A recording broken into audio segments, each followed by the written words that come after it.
Friends, welcome to IICS platform. आज है 12th of June और 12th ऑफ जून का करेंगे हम करंट अफेयर। तो चलिए लेक्चर स्टार्ट करते हैं। First question, national litigation policy क्या होता है।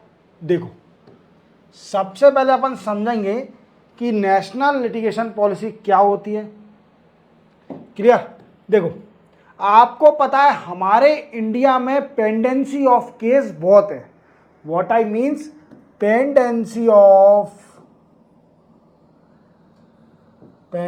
ऑफ केसेस बहुत है।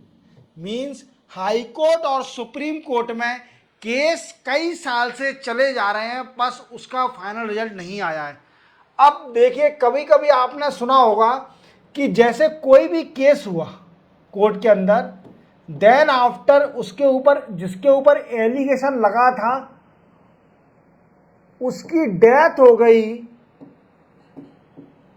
डेथ हो गई बिफोर फाइनल वर्डिक्ट।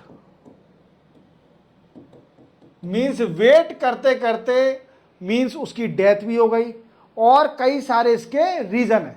अब देखो, अभी अगर देखा जाए तो अप्रोक्सीमेटली जो कोर्ट केस होते हैं, कोर्ट केसेस, उनको दो टाइप में कैटेगराइज किया गया है। सबसे पहला होता है सिविल केस और दूसरा होता है क्रिमिनल केसेस। पहला कौन सा है? सिविल केसेस और दूसरा है क्रिमिनल केसेस। अभी कुछ रिपोर्टों की माने तो हमारे इंडिया में नियरली 5 करोड़ पेंडेंसी केस हैं। कितने हैं? 5 crore pendency cases in lower court, high court and supreme court. All 3 court have a pendency of nearly 5 crore cases. सुन रहे हो? अब इसका रीजन क्या है? इसका अपन रीजन समझेंगे बाय वन। सबसे पहला रीजन है वैकेंसीज ऑफ जज। आपको पता है कि कई सारी वैकेंसी होल्ड पर हैं, इवन सब ऑर्डिनेट कोर्ट के अंदर, जिसमें अपॉइंटमेंट होना है जजों का, तो वो नहीं हो पा रहा है। और उनकी we can say ratio of जज and population is low. Clear. Second reason समझते हैं कि हॉलीडे ऑफ जजेस। तीसरा रीजन है टाइमिंग ऑफ कोर्ट्स। अब आपका बेस पूरा क्लियर हो गया होगा कि सर किसके ऊपर न्यूज़ बताने वाले हैं कि पेंडेंसी ऑफ केस क्यों हो रहे हैं, कई सारी स्टेट में कितने केसेस हैं, और सिविल और क्रिमिनल केस दो तरह के होते हैं, और क्यों पेंडेंसी, रीजन क्या है पेंडेंसी ऑफ केसेस का बढ़ने का। अब सुनिए, देखो, आपको मालूम है कि नई कैबिनेट मिनिस्ट्री सेटअप हो गई है। ठीक है, नए कैबिनेट मिनिस्टर आए और साथ ही उन्होंने बोल्ड डिसीजन लिए। क्या लिए? Bold decision. सबसे पहला डिसीजन लिया गया कि नेशनल लिटिगेशन पॉलिसी निकाली जाएगी। नेशनल लिटिगेशन पॉलिसी होती क्या है? तो देखो, इसमें क्या करा जाएगा? Resolving the pendency of cases. जितने भी पेंडिंग पड़े हैं केसेस को, उनको रिजॉल्व किया जाएगा बाय हुक और कुक। मतलब कैसे? अगर या तो अपॉइंटमेंट करके या टाइम बढ़ा के जज का, वो उनके ऊपर डिपेंड है। बट अपना पॉइंट यह है कि नेशनल लिटिगेशन पॉलिसी में रिजॉल्व करे जाएंगे, जो पेंडिंग ऑफ केसेस हैं उनको रिजॉल्व किए जाएंगे। देन आफ्टर दूसरा उसका मोटिव है reducing court proceeding fees. We can say court pendency cost. आपको मालूम है कि कोर्ट में कई सारी फीसें लगती हैं कि आप कोई भी केस अप्लाई करोगे, देन आफ्टर आपको सबसे ज़्यादा तो वकील को देना पड़ता है। तो that is also a main reason behind to resolve the in national litigation policy. तीसरा रीजन गवर्नमेंट ने खुद सोचा है, government resolve all cases in which its involvement means government का जिन केसों में इन्वॉल्वमेंट होगा या गवर्नमेंट के केसेस होंगे उनको रिजॉल्व किया जाएगा। तो ये सबसे पहला जो बोल्ड डिसीजन लिया है लॉ मिनिस्ट्री ने, ये सबसे पहला डिसीजन लिया है कि हम नेशनल लिटिगेशन पॉलिसी निकालेंगे और इन बिंदुओं इन पॉइंट पर रिजॉल्व करेंगे। समझ में आ गया? चलते अपन नेक्स्ट न्यूज पर।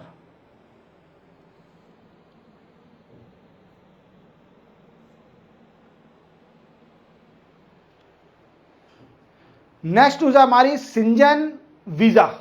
देखो सिंजन वीजा होता क्या है, कई सारे मेरे भारतीय लोग, इंडियन लोग विदेश जाने की चाहत होती होगी कि मुझे फॉरेन घूम के आना है, और मोस्टली जो होते होंगे वो यूरोपियन जाने की सोचते होंगे, यूरोपियन कंट्री में जाने की सोचते होंगे, यूरोप कंट्री में जाने की सोचते होंगे।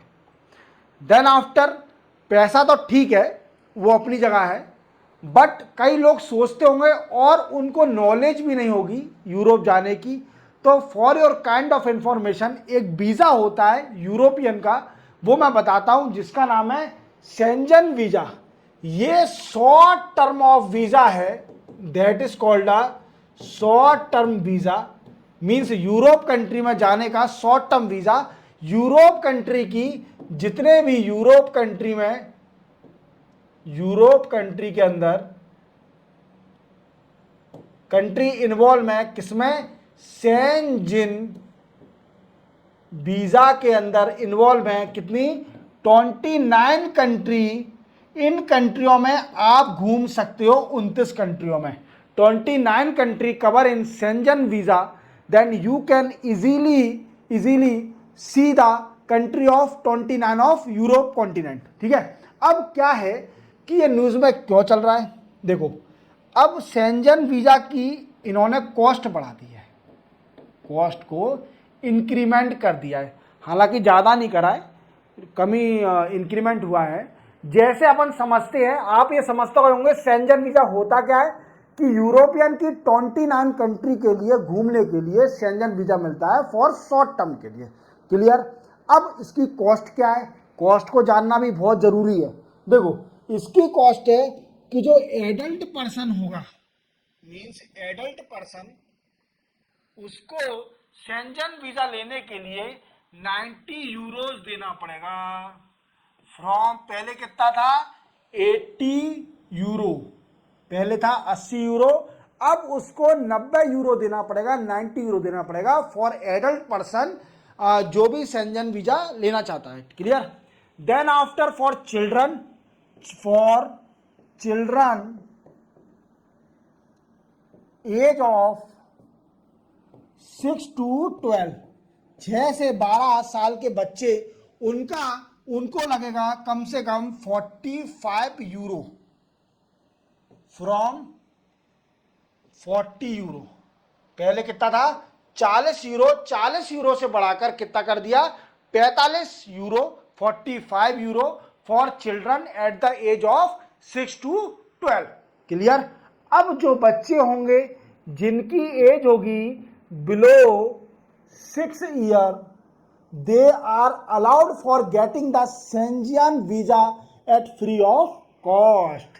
मीन्स आप अपने बच्चे को ले जाइए, 6 साल से कम बच्चा हो आपका, तो उसको फ्री शेंजन वीजा मिलेगा और यूरोप का लुत्फ उठाइए। और आप मैक्सिमम किसी भी कंट्री में मैक्सिमम 90 डेज रह सकते हो इन 180 डेज। 180 दिन में से 90 दिन आप मैक्सिमम किसी कंट्री में रह सकते हो। That is a main point of Schengen visa.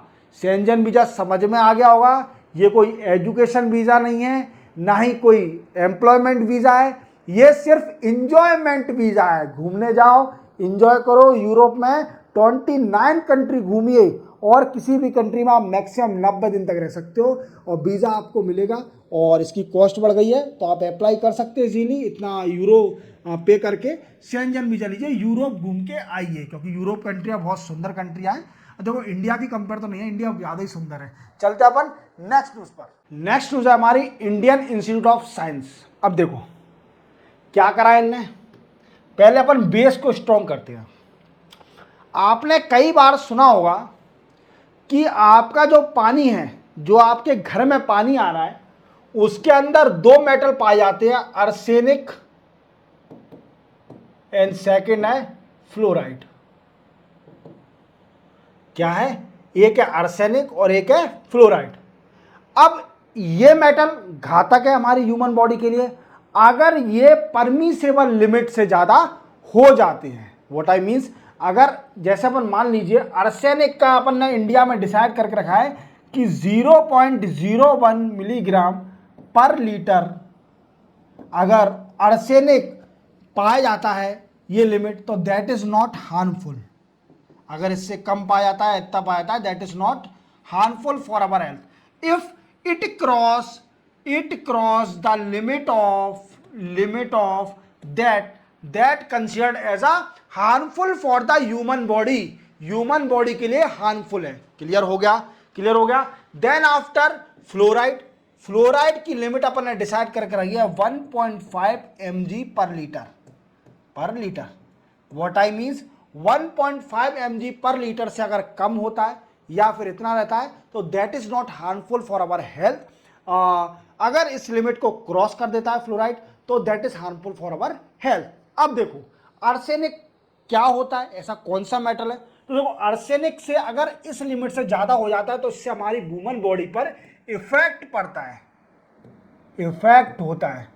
आपने कई बार न्यूज में सुना होगा कि इंडिया में इन दो मेटरों ने बड़ी दिमाग खराब करके रखा है, पानी को बड़ा प्रदूषण कर दिया है, आर्सेनिक और फ्लोराइड। आपने न्यूज में कई बार सुना होगा, कई बार। अब आर्सेनिक की लिमिट आपको नहीं पता होगा कि कितनी लिमिट इंडिया ने डिसाइड करके रखी है, या फ्लोराइड की लिमिट कितनी इंडिया ने डिसाइड करके रखी है, ये लिमिट मैं आपको बता रहा हूं। अब समझेंगे कि इससे क्या होगा, कि ह्यूमन बॉडी पर कौन से इफेक्ट पड़ेंगे। देखो आर्सेनिक की अगर लिमिट, जो परमिसेबल लिमिट है, अगर उसे क्रॉस कर जाती है तो ह्यूमन की बॉडी पर इफेक्ट पड़ेगा। कौन से इफेक्ट पड़ेंगे, पहला होगा मल्टीपल ऑर्गन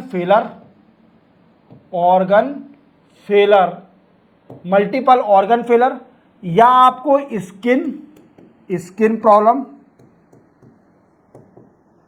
और मोस्ट कैंसर, आपको कैंसर हो सकता है। मैं आपको हर लेक्चर, हर बीमारी के आपको न्यूज में बताता हूं कि कंटेमिनेटेड वाटर ये सबसे बड़ा रीजन है हमारी बॉडी में डिसीज लाने का। व्हाट आई मीन्स, अगर गंदा पानी हम पी रहे हैं, कुछ भी गंदा, अगर जो प्योर नहीं है, वो हमारी बॉडी को बीमारियों से जकड़ देगा, मीन्स कनेक्ट कर देगा। आपको कई सारी बीमारी हो जाएंगी। ऐसी कोई बीमारी नहीं जिससे गंदा पानी जुड़ा नहीं। मैंने क्या बोला कि ऐसी कोई बीमारी नहीं जिससे गंदा पानी जुड़ा नहीं। अगर गंदा पानी से बचना है तो आरओ लगाइए, साफ पानी पीजिए, बॉयल करके पानी पीजिए, तो आपको कभी कोई बीमारी नहीं होगी, कोई भी बीमारी नहीं होगी। तो गंदे पानी जुड़ा है आपकी हर बॉडी की बीमारी से। तो क्या है कि आर्सेनिक के कई सारी बीमारी हो सकती है, ये सारी बीमारियां हो सकती है, और इसकी लिमिट है 0.01 mg पर लीटर। क्लियर। अब अपन समझेंगे फ्लोराइड क्या है। देखो फ्लोराइड की लिमिट मैंने कितनी बताई, 1.5 mg पर लीटर, इतनी आपको लिमिट बताई। क्लियर हो गया। अब ये लिमिट बताने के साथ साथ सर ये करता क्या है, तो ये भी हमारी बॉडी के लिए, ह्यूमन बॉडी के लिए हार्मफुल है। इससे कई सारी बीमारी होती है, जैसे हमारे टूथ ब्रेक, हमारे दांत टूट जाना या दांत कमजोर हो जाना, that is also one of the effect of the above permissible limit of the fluoride in water. ठीक है, दो लिमिट कितनी डिसाइड है इंडिया में, 1.5 mg पर लीटर। ये लिमिट याद रखना, लिमिट बहुत रिलीवेंट है आपके यूपीएससी एग्जाम के लिए, क्योंकि लिमिट ही पूछी जाएगी। लिमिट पूछी नहीं जाएगी तो आपको कम से कम उस पर मेंशन करना पड़ेगा कि आर्सेनिक और फ्लोराइड की लिमिट हमारे इंडिया में इतनी डिसाइडेड है। क्लियर। अब देखो, अब क्या है न्यूज़, क्या है न्यूज़ समझते हैं। इंडियन इंस्टीट्यूट ऑफ साइंस, आप जानते हो नामी इंस्टीट्यूट है और इंडिया में अच्छा रैंकिंग भी आती है इनकी, ऑक्सफोर्ड की। ठीक है, अब क्या है कि इंडियन इंस्टीट्यूट ऑफ साइंस ने, जो कि बेंगलुरु में है, अब इन्होंने क्या किया है, इन्होंने एक रिमेडियल प्रोसेस निकाली है। Remedial process, what I means, बचाव की प्रोसेस। किससे? From Arsenal, from Arsenal, Arsenal metal से बचने के लिए इन्होंने एक प्रोसेस निकाली है, that is called remedial process. और उससे फाइंड आउट हो जाएगा कि पानी के अंदर कितना परमिसेबल लिमिट आर्सेनल है, आर्सेनल कितना नहीं है, और कितना हार्मफुल है अपनी बॉडी के लिए। तो याद रखना, इंडियन इंस्टीट्यूट ऑफ साइंस ने एक रेमेडियल प्रोसेस निकाली है आर्सेनल पता करने के लिए कि पानी के अंदर कितना क्वांटिटी में आर्सेनल है। क्लियर हो गया? इतना क्लियर हो गया। देखो, आर्सेनल और फ्लोराइड का मेरा मोटिव ये था कि आपको आर्सेनल और फ्लोराइड के बारे में बताना, और हमारे इंडिया में कई सारे डिस्ट्रिक्ट इस आर्सेनल और फ्लोराइड के पानी से जूझ रहे हैं। याद रखना, मतलब maximum district are facing the problem of above permissible limit of arsenal और फ्लोराइड इन वाटर।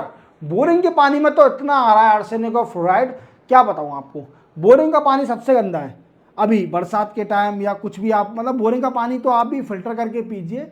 बोरिंग का पानी आजकल पॉल्यूटेड होते जा रहा है, तो इसको ध्यान रखना। चलते अपन नेक्स्ट न्यूज़ पर। नेक्स्ट न्यूज़ हमारी इंश्योरेंस पॉलिसी। देखो, मैंने आपको 2 या 3 दिन लेक्चर पहले एक इसके बारे में बताया था, इंश्योरेंस रेगुलेशन डेवलपमेंट अथॉरिटी। ये कब आई थी? 1999 में। और ये एक स्टैट्यूटरी बॉडी है, स्टैट्यूटरी बॉडी। इस स्टैट्यूटरी बॉडी क्या होती है? जो कि एक्ट ऑफ पार्लियामेंट से बनती हैं, पार्लियामेंट के एक्ट से बनती हैं। और इसका काम क्या है? To regulate the insurance and reinsurance policy. इन्होंने, इस बॉडी ने अभी हेल्थ पॉलिसी के ऊपर कुछ रिकमेंडेशन दिए थे रिकमेंडेशन। अब ये अभी एक्शन में चल रही है। देखो, ये इसका काम है एक्शन में चलना। अब इन्होंने क्या करा है कि फिर से रिकमेंडेशन दिया, किसके लिए? इंश्योरेंस पॉलिसी के लिए। Insurance policy, all insurance policy. अब क्या बोला इन्होंने कि इन्होंने पहला पॉइंट बोला है कि कोई भी person who hold insurance policy can terminate insurance policy in any time. क्या बोला मैंने? कि कोई भी पर्सन जो इंश्योरेंस पॉलिसी होल्ड करा हुआ है, वो कभी भी इंश्योरेंस पॉलिसी को कैंसिल कर सकता है without giving any reason to the insurance policy company. Insurance policy company को किसी भी रीजन दिए बिना वो अपनी पॉलिसी को टर्मिनेट कर सकता है, व्हाट आई मीन्स खत्म कर सकता है। और कंपनी की औकात नहीं है, मीन्स कंपनी की इतनी स्टेचर नहीं है कि वो उसे जितना पैसा है उसका रिटर्न करना ना करे। उसे रिटर्न करना पड़ेगा, जितना भी पैसा उसने दिया है वो रिटर्न करना पड़ेगा। पहले क्या होता था कि आपने कोई इंश्योरेंस पॉलिसी करी, वैसे मेरी नज़र में कई सारे ये केस आए थे, 2-3 केस। इसमें क्या हुआ था कि कई लोग इंश्योरेंस पॉलिसी करते हैं 2 साल 3 साल से 15 साल की इंश्योरेंस पॉलिसी की। अब उसने क्या किया कि 2 या 3 साल तक पैसा दिया, ठीक है, ईएमआई भरी उसने। उसके बाद 2 या 3 साल के बाद उसकी कंडीशन ऐसी हो गई कि वो इंश्योरेंस पॉलिसी नहीं भर पा रहा है और उसे व्हाट आई मीन्स टर्मिनेट करना है, मीन्स इंश्योरेंस पॉलिसी टर्मिनेट करना है। क्या होता था इसके अंदर कि जैसे कोई पर्सन ईएमआई नहीं भर रहा है, एक इन कंपनियों ने क्या करा, एक परमिसेबल लिमिट बना दी कि अगर इतने टाइम तक अगर कोई बंदा पॉलिसी टर्म पॉलिसी ईएमआई नहीं भरता है तो उसकी पॉलिसी खत्म हो जाएगी और उसे एक चवन्नी भी नहीं मिलेगी। व्हाट आई मीन्स, जो पैसा उसने भरा है वो भी कंपनी खा जाएगी। अब इसको देखते हुए IRDA जो कि Indian insurance regulation development authority है, वो आ गई एक्शन में। एक्शन में आने के साथ उसने बोला कि नहीं साहब, ऐसा तो मत करोगे, तुम ऐसा नहीं कर पाओगे कि किसी का पैसा खाओगे, ये तो साक्षात चोरी चपाटी कर रहे हो आप। इंडिया एक डेमोक्रेसी कंट्री है, किसी का लॉस मत करिए, आप ये गंदा काम कर रहे हो, ये चोरी है, ये चोरी है। व्हाट आई मीन्स, मेरे वर्ड है, ऐसा बोला नहीं है IRDA ने, ये मेरे वर्ड है। एक तरह से ये चोरी है या चोरी अपन बोल सकते हैं, ये कंपनियां कर रही हैं। तो IRDA ने बोला अच्छा, we are the regulation body of you, हम आपके पिताजी हैं और आपको सबसे पहले रिकमेंडेशन देंगे कि अगर कोई भी पर्सन पॉलिसी टर्मिनेट करना चाहता है तो वो अपनी बीच में टर्मिनेट कर सकता है विदाउट गिविंग एनी रीजन, और उसका पैसा भी पूरा रिटर्न होगा। समझ में आ गया। दूसरा पॉइंट बोला गया कि मान लीजिए किसी भी पर्सन को क्लेम करना है अपनी पॉलिसी, क्लेम ऑफ पॉलिसी, क्या करना है, क्लेम ऑफ पॉलिसी। तो किसी भी कंपनी की, इंश्योरेंस कंपनी की औकात नहीं है कि उसे टर्मिनेट कर दे on the reason of proper not available the proper document, कि आपके पास डॉक्यूमेंट नहीं है इसलिए आपकी पॉलिसी क्लेम रिजेक्ट करी जाती है। दूसरा फंदा फंसा दिया। दूसरा क्या है, इंश्योरेंस कंपनी बोली यार ऐसे तो हम लुट जाएंगे, हम तो कमाना ही हमारा चोटी चपाटी का काम है। तो देखो इंश्योरेंस कंपनी क्या करती है कि पहले करेगी कि हाँ यार आपका क्लेम पास नहीं हो पाएगा, आपके पास ये डॉक्यूमेंट नहीं है, वो डॉक्यूमेंट नहीं है, अगला आदमी परेशान हो जाता है, हताश हो जाता है, उसे कोई क्लेम लेना नहीं होता है। देन आफ्टर इंश्योरेंस पॉलिसी ने बोला नहीं नहीं नहीं नहीं नहीं नहीं नहीं, ऐसा नहीं, गलत है, ये सरासर गलत है। आप किसी भी document, lack of document reason देकर आप किसी भी पॉलिसी को रिजेक्ट नहीं कर सकते हो, आपको क्लेम पास करना ही पड़ेगा। देन आफ्टर इन्होंने ये तो बोल दिया, क्लियर हो गया। और इन्होंने, आपको पता हो जब आप पॉलिसी कराते होंगे तो आपके पास एक फर्रा आता होगा, फर्रा मतलब एक सीट आती होगी, एक सीट आती होगी और सीट में बड़े बड़े टर्म एंड कंडीशन लिखे रहते होंगे, धड़ाधड़ बड़े बड़े कंडीशन, टर्म एंड कंडीशन। अब वो पढ़ने में बड़ी दिक्कत होती होगी कि यार कैसे पढ़ा जाए, इतना टर्म एंड कंडीशन को कैसे पढ़ा जाए। अब इसको पढ़ने के लिए आप इग्नोर ही कर देते होंगे, कौन पढ़े यार, अपन को एजेंट पर विश्वास है, और एजेंट भी एक नंबर का झूठा होता है, वो आपको वही चीज़ बताएगा जो चीज़ आपको रिलीवेंट होगी, मतलब आपको जो अट्रैक्ट करेगी, वो चीज़ नहीं बताएगा जो आपको व्हाट आई मीन्स अट्रैक्ट नहीं करेगी, और आप जिस पॉलिसी को मना कर दो कि नहीं मैं नहीं कराऊंगा। वो भी एक नंबर के एजेंट हैं, किसके, उस कंपनी के, क्योंकि उन्हें नौकरी करना है, उनकी गलती नहीं है, उनको सिखाया यही गया है कि आपको कैसे भी पागल मारना कस्टमर को। अब इन्होंने बोला कि भाई साहब, जो टर्म एंड कंडीशन आप देते हो और जो आपकी लैंग्वेज लिखी रहती है ना, वो बहुत डिफिकल्ट होती है। व्हाट आई मीन्स, अगर हिंदी में भी लिखना है, इंग्लिश में भी लिखना है, तो ये ऐसे वर्ड यूज करते हैं कि अधिकतर लोगों को समझ में ना आए, ऐसे वर्ड यूज करेंगे। तो इन्होंने तीसरा बोला कि जो आप कस्टमर इंफॉर्मेशन सीट देते हो, एक कस्टमर इंफॉर्मेशन सीट, उसमें वर्णों का ध्यान रखें। क्या रखें, अपने वर्णों का ध्यान रखें, उसमें वर्ड सिंपल वर्ड यूज करें जिससे कि कस्टमर को समझने में दिक्कत ना हो। क्लियर हो गया, कस्टमर को समझने में दिक्कत ना हो।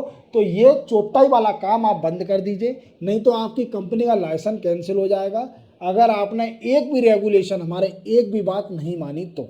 समझ में आ गया, ये IRDA के बारे में समझ में आ गया क्या क्या पॉइंट थे। इसी के साथ चलते अपन नेक्स्ट न्यूज पर। नेक्स्ट न्यूज है हमारी चीता। देखो अब आप जानते हो कि नरेंद्र मोदी साहब की बर्थडे पे हमारे इंडिया में चीता की असाइनमेंट आया था from the Namibia and south Africa, और हमारे इंडिया में चीता विलुप्त हो गया था, और फिर से चीता हमारी कंट्री में लाने के लिए हमने असाइनमेंट लिया, और ये गया था, ये गया मेरे दोस्तों मध्य प्रदेश के कूनो नेशनल पार्क में। Kuno national park, Kuno national park. और ये कहाँ पर है? ये है मध्य प्रदेश के श्योपुर जिले में, श्योपुर जिले में। और कुछ पार्ट सीपरी में भी है, श्योपुर जिले में है और सीपरी में भी है। ठीक है, ये 2 जिले के अंदर है। अब इन्होंने बोला कि हम दूसरी साइड, अब दूसरा असाइनमेंट आने वाला है चीता का। अब इसके लिए इन्होंने बोला कि यार एक ही जगह चीता रखना अच्छा नहीं होगा, दूसरी साइड भी देखते हैं। तो इन्होंने दूसरी साइड खोजी चीता को प्रिजर्व करने के लिए। Gandhi Sagar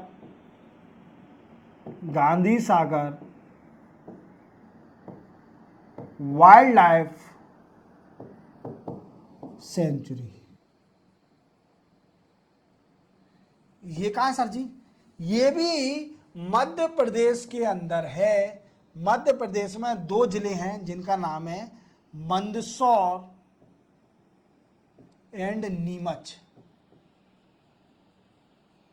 These 2 district cover the Gandhi Sagar wild life sanctuary. Clear हो गया? ये 2 डिस्ट्रिक्ट है Gandhi Sagar wild life sanctuary को कवर करते हैं। और इसी में नेक्स्ट जो चीता का असाइनमेंट आएगा, चीता का असाइनमेंट आएगा इसी वाइल्ड लाइफ सेंचुरी में जाएगा। और इसमें चीतल जो होते हैं हिरण मीरण, उनको भी इसमें ला दिया है और खाने के लिए चीता के लिए। और कूनो नेशनल पार्क जो मध्य प्रदेश का है वहाँ से चीतल लाया गया है और इस Gandhi Sagar wild life sanctuary में छोड़ दिया है, जिससे कि उनको भोजन मिल सके चीता को। क्लियर हो गया? तो ये तो सिंपल न्यूज़ थी। आप सिर्फ ओनली ये याद रखना कि आप कहाँ जाएगा चीता का assignment, Gandhi Sagar wild life sanctuary के अंदर। तो चलते अपन नेक्स्ट न्यूज़ पर।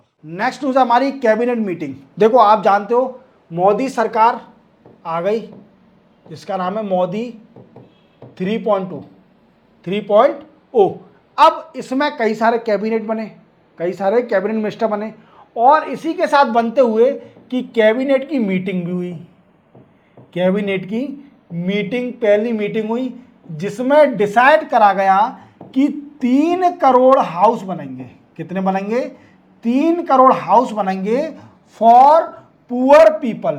फॉर पुअर पीपल, जो गरीब लोग हैं जिन पर रहने को घर नहीं है, उनको 3 करोड़ पूरे इंडिया में हाउस बनेंगे। अब इसका डिवाइडेशन कैसे होगा? तो देखो, पहला डिवाइडेशन 2 करोड़ हाउस बनेंगे इन रूरल एरिया। मींस गांव के एरिया में 2 करोड़ हाउस बनेंगे और 1 करोड़ हाउस बनेंगे in urban area. Urban area में 1 करोड़ हाउस बनेंगे और 2 करोड़ बनेंगे रूरल एरिया, मतलब ग्रामीण क्षेत्र में, और 1 करोड़ बनेंगे इन शहरी क्षेत्र में। ठीक है, ये कैबिनेट मिनिस्ट्री में डिसीजन लिया गया। ये न्यूज़ है कल की। पर कल क्या है कि कई सारे मिनिस्टर ने शपथ ली थी, तो मैंने आपको ये न्यूज़ बताई नहीं थी क्योंकि बहुत सारा बड़ा लेक्चर हो गया था और उसमें कई सारे चैलेंजेस मैंने बताए थे कि कई मिनिस्टरों को कई सारे चैलेंजेस आ रहे हैं, आएंगे after holding the post of union ministry of this particular. Okay, तो इसको ये कल की न्यूज़ है। तो कैबिनेट मीटिंग हुई थी, इसमें डिसाइड करा गया 3 करोड़ हाउस बनेंगे। चलते अपन नेक्स्ट न्यूज़ पर। नेक्स्ट न्यूज़ है हमारी 13A। अरे सर 13A क्या है? ये 13A और इसी के साथ 13A के साथ ये 13A क्या है और ये श्रीलंका का फ्लैग क्यों है? अब देखो 13A क्या है। अब आप जानते हो कि श्रीलंका के अंदर अभी प्रेसिडेंट इलेक्शन होने वाले हैं। किसके? प्रेसिडेंट इलेक्शन होने वाले हैं। कब से कब तक, उसकी डेट भी डिसाइड कर दी है श्रीलंकन इलेक्शन कमीशन ने। 17 सितंबर से लेकर 16 अक्टूबर तक इलेक्शन होने वाले हैं। अब 13A की डिमांड फिर से इंक्रीज हो गई है। 13A की डिमांड फिर से इंक्रीज हो गई है। जैसे कि आप जानते हो कि श्रीलंका के अंदर कई सारे तमिल लोग रहते हैं। अब ये सर पहुंच कैसे गए तमिल लोग? तो जब ब्रिटिश गवर्नमेंट की सरकार थी तो तमिलनाडु से ले जाकर श्रीलंका में बसाया फॉर लेबर वर्क और वो वहीं बस गए। ठीक है, क्लियर? देन आफ्टर बसने के साथ साथ वहां पर 13A की डिमांड हो रही है। पहले तो आप समझिए तमिल लोग करते क्या है वहां पर। देखो तमिल लोग ने सिविल वार भी करा था वहां पर, सिविल वार। और इनकी एक मिलिटेंट ऑर्गेनाइजेशन है जिसका नाम है LTTE, means Tamil what I means liberation tiger of Tamilam. Liberation tigers of Tamilam, ये इनकी ऑर्गेनाइजेशन थी, मिलिटेंट ऑर्गेनाइजेशन। और इन्होंने सिविल वार भी किया था, जिसमें राजीव गांधी जी की, जो राजीव गांधी थे हमारे यहाँ के पीएम, उनकी मृत्यु भी के पीछे कारण था एलटीटीई का। किसका कारण था? एलटीटीई का। अब ये 13A है क्या सर जी? ये क्या होता है कि devolution of power to Tamil लोगों को पावर देना फ्रॉम दी सेंट्रल गवर्नमेंट कि वो भी रूल कर सके। तो 13A यही है कि डिवोल्यूशन माने पावर देना, distribution of power between centre and state, और तमिल लोगों में कुछ पावर डिवोल्यूशन करना जिससे वो भी अपने एरिया को अच्छे से गवर्नेंस कर सकें। तो इसी के साथ 12 जून के करंट अफेयर कंप्लीट होते हैं। मिलते हैं हम कल 13 जून के नए करंट अफेयर के साथ। तब तक के लिए जय हिंद। और इस चैनल को सब्सक्राइब और बेल आइकन प्रेस करना ना भूलें और अपने दोस्तों के साथ शेयर भी करें, जिससे कि उनका नॉलेज एक्सपांड हो सके, यूपीएससी रियल में क्लियर होते दिखे। ओके।